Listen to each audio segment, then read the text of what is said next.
All right, this is Marcus with Dynasty Full Dads. We're doing free agents part 3. 3. All right, this is a Brandon Ayuk jersey. It is a signed Brandon Ayuk jersey. All you have to do is be a subscriber with a chance to win. We are getting to the end of March, and that's when I give it away. All right. Now turn up.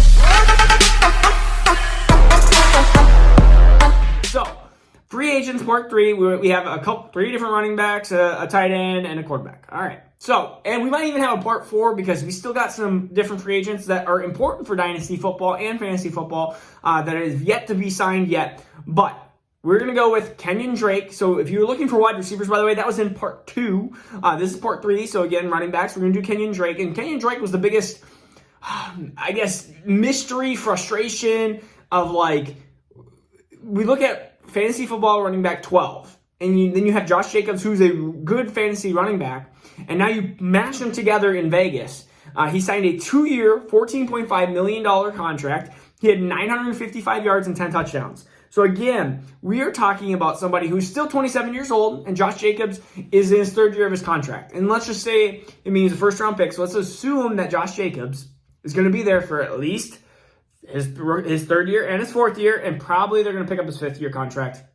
And that's when he might hold out and stuff like that. But that's good. Let's get to the point that they're both going to be there for 2 years. Kenyan Drake, I feel like he's going to be more of the Miami Kenyan Drake. Unless Josh Jacobs is more in the doghouse than we know, ultimately Josh Jacobs has to move down this list, though. Kenyan Drake is a decent running back. He is actually a sufficient point of, like, if he would have went to the Lions, that would have been a concern for Swift.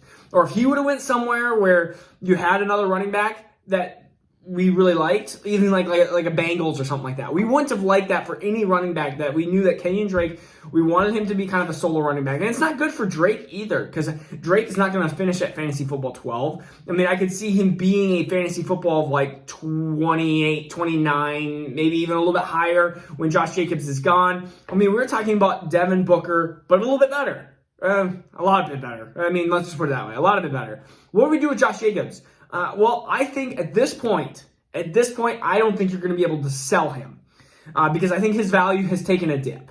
But right now, Josh Jacobs is right around that running back, like 14, 15 for me.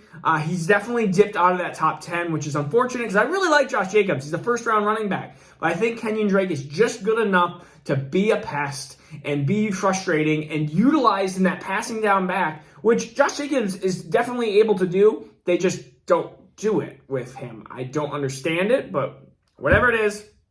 Oh, hey, it's my cat. But anyways, so Josh Jacobs moving down probably about 5 slots, unfortunately. Maybe even like 6, 7 slots, I think was where I had him. And then Kenyan Drake, his value is just, it's not that great anymore. Number 2 is going to be Phillip Lindsay. He signed a 1-year, $3.25 million in Houston, $3.25 million contract in Houston. This is an interesting signing because I think David Johnson's going to stick around this next year. I think he's going to be around, and I think David Johnson's actually going to be decent. And when I mean decent, I mean like he's going to be an RB2, probably a mid to lower RBN2, and he's just going to be fine. Ultimately, he's going to be okay, and I think Phillip Lindsay's going to be what he was in Denver. I know that Phillip Lindsay only had 11 games, but he had 502 yards and a touchdown. Okay, well, let's push that out. Let's say he gets maybe a couple more touchdowns. So I could see 4 or 5 touchdowns for Phillip Lindsay, and I could see about 800-900 yards. You're looking at Duke Johnson, but might cut into the run game slightly more than Duke Johnson did. That's ultimately what I think Phillip Lindsay's going to be. So Phillip Lindsay, fantasy football-wise, I mean, I think he's not going to finish 61st like he did last year, but I think he's going to be better than he has been, of course, in the last year of Denver. I think he'll be this flex RB, this RB4 that sometimes you can start depending on the situation in Houston. That's ultimately what he's going to be. I think David Johnson's going to be a low RBN2, and that's going to be your situation in Houston. All right, Chris Carson. This is a huge, important situation. So listen up on Chris Carson owners here. Gosh, what's my cat doing? Listen up on Chris Carson. All right, Chris Carson had a 2-year, $24.6 million contract. So he's gotten a decent amount of money, which that's an important aspect. He's 26 years old, and his fantasy finishes per game last 3 years, 14, 9, 16. I think that's going to be Chris Carson the next year, at least. I think he's going to have a decent 2021. But if you are rebuilding, sell him. Sell him now. Because, or at least sell him now to before he gets hurt. Because A, he gets hurt a ton, and B, we know that they don't have picks this year, but Seattle could easily draft somebody in 2022, which is, I think, the prime spot of where they are. You can see them get like one of the top 2 or 3 running backs in 2022. That being said, Chris Carson is a perfect sell now to the point to where almost he gets hurt, which is sometimes in the beginning of the year.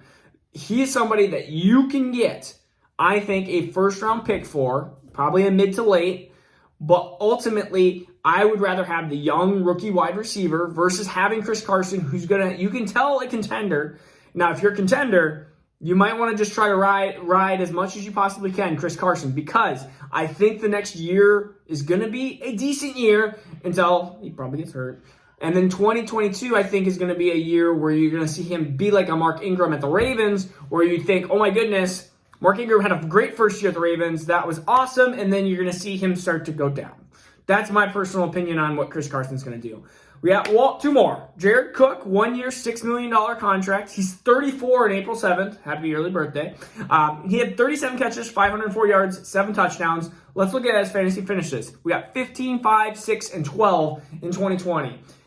I think Jared Cook is a perfect signee for getting a dynasty team that has like Kyle Pitts. Let's say you have the 6th overall pick or 5th overall pick in Dynasty, and you are planning on drafting Pitts, or you have already had your draft and you drafted Pitts, or maybe you just saw this video 3 months down the road, or you just want to write in your little notepad that I have writing notes all the time. Write Jared Cook, 1 year. 1 year is probably all you're gonna get from Jared Cook, but I think he's a great fill-in spot for a rookie tight end like Kyle Pitts. Or if you're looking at a situation still where you don't, let's see, if you are looking, I'm trying to think of the tight ends that are still young. I mean, if you have a Fant, I think Jared Cook would be a good offset to him. Tight ends, I'm trying to think of like young tight ends, and tight ends last year were not great.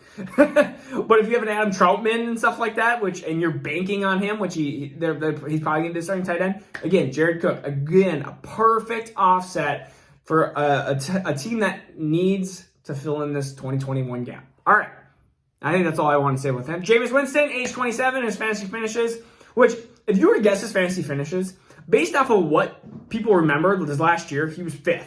But we have to look at what he was previous to that year. 22nd, 13, 16. So what are you getting from Jameis Winston? You're getting craziness of this mid RB2. So, mid quarterback 2. So if you have somebody that is wanting Winston, take it now. Because there's not even a guarantee he's going to have the whole job to himself in 2021.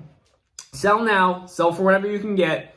I think Jameis Winston will not be the starter for all 16 games. And if he does, you're looking at quarterback 15, 16.